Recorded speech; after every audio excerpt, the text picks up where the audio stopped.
तुम करता तुम ही कारण, तुम करता तुम ही कारण, परम कृपाल हरे। तो दोस्तों आज हम आए हैं हमारे यूजीसी नेट जेआरएफ के एक टॉपर के घर, उससे मिलने। इस बच्चे ने ऑल इंडिया जेआरएफ रैंक हासिल की है और म्यूज़िक सब्जेक्ट है इस बच्चे का। तो आज हमारी उत्कर्ष की टीम आई है इसके घर, और आइए चलिए मिलते हैं। और ये उसका घर है, तो आज उसको फेलिसिटेट करने के लिए आए हैं हम लोग। तो आइए चलिए देखते हैं, मिलते हैं और बच्चे से बात करते हैं कैसा रहा उसका सफ़र। और मयंक, प्रणाम, जीते रहो, खुश रहो, बहुत बहुत बधाई हो आपको। Thank you sir. आप जेआरएफ हुए। दोस्तों आज हम आ चुके हैं मयंक शर्मा के घर। हमारे मयंक शर्मा ने म्यूज़िक सब्जेक्ट से जेआरएफ हासिल किया है 99.9 परसेंटाइल, और मयंक शर्मा को बहुत बहुत बधाई।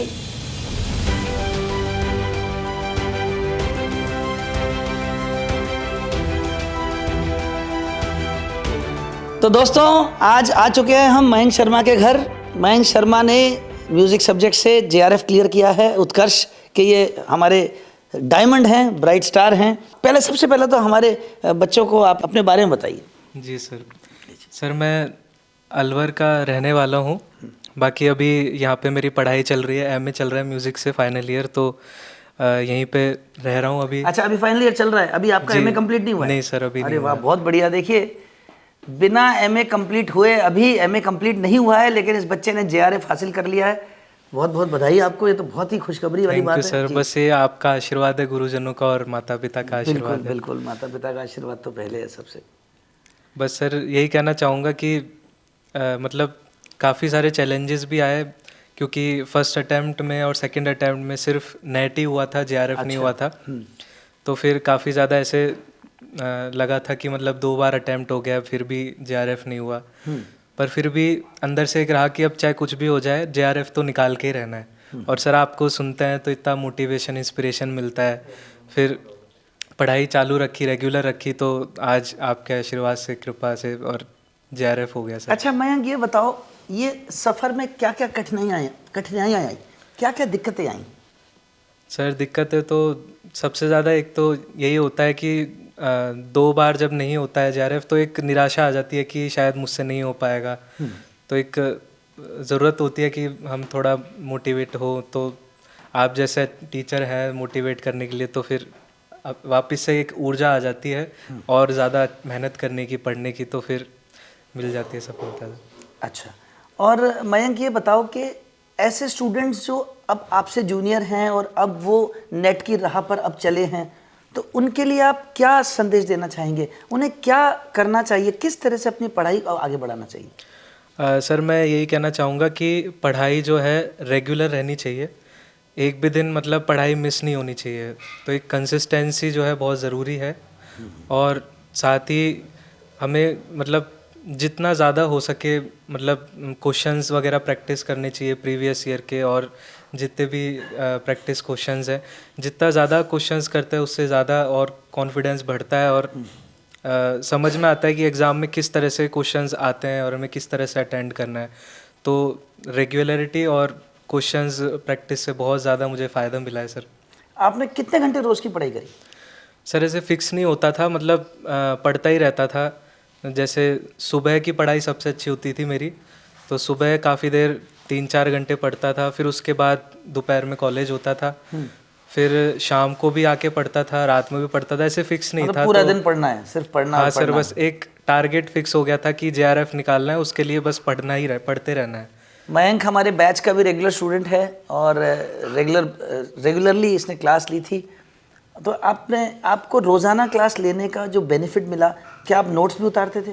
हाँ सर, नोट्स रेगुलरली जो भी आप लिखवाते थे पूरे नोट्स उतारना, उनको टाइम टू टाइम रिवाइज करना, और जो भी आप होमवर्क देते थे उसी दिन उसके टॉपिक के क्वेश्चंस करना है, वो रेगुलरली करना। और आपने कहा था सर कि मैं रेगुलर रहता था, तो आपने कहा था कि अगर आप रेगुलर रहोगे तो इसी तरह, तो एक दिन आपको ज़रूर उसका बेनिफिट मिलेगा। बिल्कुल, और देखो वो दिन आज मिला। वो दिन आ गया आज। तो सर बस बहुत आप ही बढ़िया। की बहुत प्रेरणा रही है इसमें। आपको देख के सर बहुत मोटिवेशन मिलता था, आप इतनी मेहनत करते थे हमारे लिए, इतने क्वेश्चंस बनाना। और सर की इतनी अच्छी बात रही है कि कभी भी मैंने सर आपको जो भी मैसेज करता था क्वेश्चंस, तो सर तुरंत रिप्लाई करते थे उसका। तो मतलब आपने इतनी हेल्प की है सर, उसी वजह से आज जेआरएफ हो पाया है, तो सब आपकी वजह से है सर। अच्छा मयंक, ये बताओ हमारे स्टूडेंट्स को कि आपने जैसे पेपर 1 और पेपर 2 के लिए जो तैयारी की, जी सर। तो उसमें कितने घंटे आप रोज पेपर 1 को देते थे, कितने घंटे पेपर 2 को देते थे? क्या आप कोई ऐसा कोई स्ट्रेटजी बना के क्या कोई हाँ सर, विभाजन मेरा करते थे? ऐसा रहता था कि सर सुबह मैं जो पढ़ाई करता था तो मैं जनरल पेपर को टाइम देता था, और रात को या शाम को मैं पढ़ता था तो मैं अपना मेन सब्जेक्ट का पढ़ता था।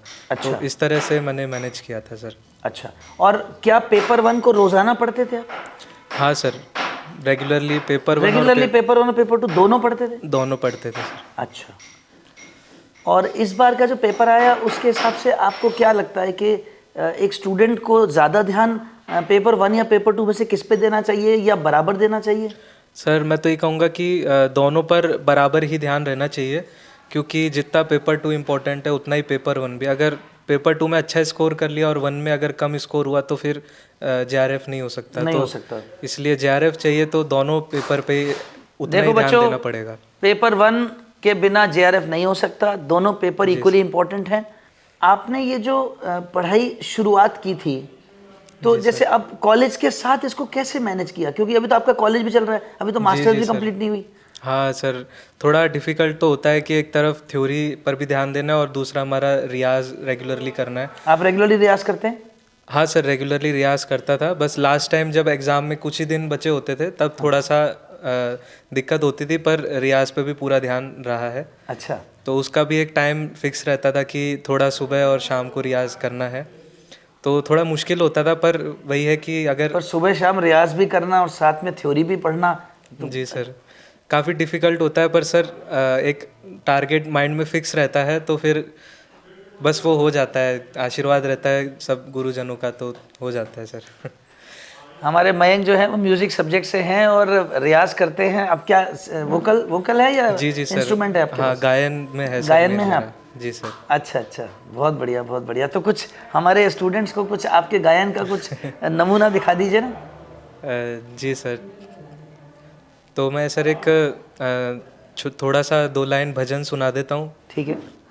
हे कृष्ण गोपाल हरि, हे दीन दयाल हरि, हे कृष्ण गोपाल हरि, हे दीन दयाल हरि, तुम करता तुम ही कारण, तुम करता तुम ही कारण, परम कृपाल हरि, हे दीन दयाल हरि। भाई बहुत बढ़िया बहुत बढ़िया, ये तो मज़ा आ गया आज तो। बहुत ही अच्छा गाते हैं आप। थैंक तो यू सर। ये आपका गायन बता रहा है कि आपने कितनी रियाज की है। थैंक यू सर, बस ठाकुर जी है, उनका हाँ आशीर्वाद बिल्कुल है सर। बिल्कुल, ठाकुर जी का आशीर्वाद हम सब पर बना रहे, माँ सरस्वती जी का सर। आशीर्वाद भी बना रहे। तो अब आप आगे का क्या लक्ष्य है, आगे की क्या प्लान्स सर है? आगे का मेन टारगेट मेरा ये है कि असिस्टेंट प्रोफेसर असिस्टेंट बनना है। प्रोफेसर के लिए? बहुत जी बढ़िया। सर, तो उसके लिए ही बस अब कोशिश कर रहा हूँ सर। अच्छा, बहुत बढ़िया। तो उत्कर्ष की पूरी टीम की तरफ से आपको बहुत बहुत शुभकामनाएं। Thank you very much sir, बहुत ही ज़्यादा मतलब मैं बता नहीं पा रहा हूँ, मेरे पास शब्द नहीं है, इतनी अंदर से खुशी हो रही है, बस वो मैं शब्दों में बयां नहीं कर पा रहा। देखिए, खुशी जितनी ज़्यादा बच्चे को होती है उतनी ही खुशी उसके माँ बाप और उसके गुरुजनों को होती है। एक बच्चा जब सफल होता है तो उस बच्चे से ज़्यादा खुश उसके माता पिता और उसके गुरुजन होते हैं। हम बता नहीं सकते कि आप लोगों की सफलता की वजह से हमारी कितनी, ऐसे हम लोग इतने उत्साहित हो जाते हैं। जी सर, एक बात और बताना चाहूँगा जी। सर। मेरा जब पहली बार नेट हुआ था तो मतलब मेरे को ये था अंदर कि आपको जेआरएफ ही करके देना है। तो मैंने आपको बताया नहीं था कि मेरा नेट हो गया है, तो मैंने कहा था कि जेआरएफ करके ही सर को बताऊंगा कि मेरा हो गया है। तो इसलिए बस मैं आपके तो मतलब चेहरे सरप्राइज हो गया ये जेआरएफ जी हमारे सर, लिए। आपको बस जेआरएफ की खुशी देना चाहता था, तो इसलिए मैंने फिर जेआरएफ होने पे ही तो आपको परिवार वाले तो बहुत खुश हो रहे होंगे। जी जी सर, बहुत बहुत अच्छे, बहुत अच्छे, बहुत बढ़िया, बहुत बढ़िया। तो मेरे प्यारे बच्चों, अब आपने मयंक शर्मा के बारे में इतनी सारी बातें जानी, मयंक शर्मा की इस सफलता की यात्रा आपने देखी। तो इस सफलता की यात्रा से आप अब इनको जो दिक्कतें आई, या इन्होंने जो कमियां थी, उसको आप देखते हुए अपनी सफलता अब निश्चित करो, और इनके पथ पर चलते हुए आप इनसे प्रेरणा ले करके और जेआरएफ करिए, ताकि अगली बार हम आपके घर आएं। इस दुनिया में माँ के आशीर्वाद के बिना कुछ नहीं होता। इसके ऊपर तो सभी का आशीर्वाद है, इसके बाबा का, इसके पापा का, हमारे कृष्ण कन्हई का, लल्ला का। ये क्या कृष्ण भक्त है मेरा बेटा, और काफ़ी पूजा करता है, उनको मानता भी है। हाँ, अभी इसने ठाकुर जी का इतना प्यारा इतना भजन भी सुनाया हमारे को। बहुत बढ़िया, बहुत बढ़िया। और गाना भी बहुत अच्छा गाता है, गाना भी बहुत अच्छा भजन भी गाता बहुत है। अच्छा बिल्कुल गाता है। बिल्कुल, ईश्वर इसको हाँ जी। खूब सफलता दे और खूब ऊंचाइयां ये छुए। हाँ, मैं तो बस यही विनती करती हूँ कि बहुत आगे जाए, सिंगिंग में भी बहुत आगे जाए और वैसे भी बहुत आगे जाए। यही मेरी खुशी होगी अगर ये आगे बिल्कुल बढ़ेगा। बिल्कुल, ये बहुत ऊंचा जाएगा जी। आप ये सफलता की नई ऊंचाइयां छुएगा और माँ बाप का नाम रोशन करेगा। ये हमारी उत्कर्ष की पूरी टीम की तरफ से और इसके सभी गुरुजनों की तरफ से मेरा आशीर्वाद है इसको। आपसे ये जानना चाहते हैं कि मयंक के बारे में बताइए, ये कैसे पढ़ता था, कैसे इसने तैयारी की, क्या ये डिमोटिवेट हो जाता था, हिम्मत तो नहीं हारी इसने बीच में? हिम्मत नहीं हारी, इसने हिम्मत नहीं हारी, काफ़ी मेहनत करता है और मतलब काफ़ी अच्छे भाव से पढ़ाई करता है, और कभी भी इसने कभी हार नहीं मानी, और अपनी पढ़ाई को लेके हमेशा अग्रसर रहा है ये हमेशा। जैसे बीच में कभी नेट नहीं हुआ, जेआरएफ नहीं हुआ, नेट ही हुआ सिर्फ? नहीं, ये कभी हताश नहीं हुआ। हताश नहीं हुआ कभी हताश नहीं हुआ। इसने कहा कि हम कहते, जिसके पापा कहते हैं, मैं कभी कहती हूँ ना बेटा ये ऐसे कैसे हो गया, कि नहीं मम्मी आप हिम्मत रखो, ये सब आगे भगवान सब सही कर देंगे। अरे वाह, बहुत बढ़िया, बहुत बढ़िया, वेरी गुड, वेरी गुड। आप भगवान पे भरोसा रखिए, आगे सब कुछ अच्छा होएगा। इसने कभी भी हिम्मत नहीं हारी, यही इसका एक हुनर है, मुझे बहुत अच्छा लगता है। आप बहुत लकी हैं, हाँ, ऐसा मैं बहुत लकी हूँ जो बहुत मुझे बढ़िया, बहुत बढ़िया। ऐसा अच्छा बेटा मिला। सेवा भावी, सबके प्रति ही सेवा भावी है, ऐसे नहीं कि माँ बाप के प्रति है, सबके प्रति ही सेवा भाव रखता है अपनी, किसी से ऐसा व्यवहार भी नहीं करता, मतलब हमसे हमेशा अच्छा ही व्यवहार करता है सबसे। बहुत बढ़िया, तभी ईश्वर ने आज इसको हाँ, मैं बहुत लकी हूँ जो मुझे ऐसा बेटा मिला, मुझे बहुत खुशी है आज, बिल्कुल बहुत ज़्यादा खुशी है। ये लकी है कि ऐसी माँ मिली इसको। ये तो यही बताएगा। सच में एक बात मैं भी बोलना हाँ जी, बिल्कुल बिल्कुल, प्लीज। इसमें सच बोलूँ सर तो सबसे ज़्यादा हाथ मेरे मम्मी पापा का, क्योंकि इतना मेरे को सपोर्ट किया है इन्होंने, और इनका सपोर्ट नहीं होता तो शायद मैं नहीं कर पाता इतना। तो बिल्कुल सही बात है, सच में ये माँ बाप के बिना कुछ हासिल, कुछ भी संभव नहीं है। जी माँ बाप के आशीर्वाद के बिना, माँ बाप के सपोर्ट के बिना जीवन में कुछ भी संभव नहीं है। जी सर, बिल्कुल बिल्कुल, आप बहुत लकी हैं, ऐसे माँ बाप मिले आपको। सच में सर, और निरंतर माँ बाप का आशीर्वाद लेते रहिए। जी सर। और सबसे बड़ी बात, आप कितने भी जीवन में सफल हो जाएं, माँ बाप को कभी भूलना मत। जी सर, बिल्कुल कभी मत भूलना। जी सर, याद रखना, कितने भी ऊंचे चले जाओ, पेड़ की जड़ हाँ ये है, बिल्कुल माँ बाप जड़ होते हैं, तो इनको कभी मत भूलना, इनकी सेवा करते रहना।